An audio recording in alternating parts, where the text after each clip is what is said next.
In this video, I'm going to be showing you how to do calf raises with a backpack. Now, why would we use a backpack? Well, firstly, some people have things like osteoarthritis and arthritis of the hands, so they can't grip onto heavy things, so it's easier to have the weight on a backpack.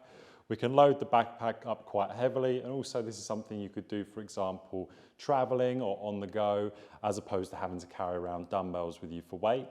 So firstly, what I'm going to do is I'm going to bring my feet into a position where I'm toes pointing forwards. You can do this with or without shoes. Now from here, I'm going to place my hands on the bench or something in front of me for balance. I'm then going to come up into my calf raise, keeping my core and glutes completely contracted.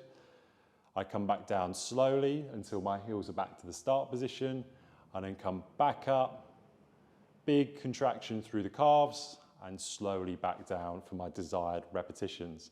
So the bag's a nice way to get lots of weight on without having to, one, carry the weight in the hands, and also as well, if we had the weight in the hands, let's say we had a big weight in this hand and a big weight in the other hand, I'd then have no hand to balance on, right? So I then couldn't have a spare hand to pop myself on here.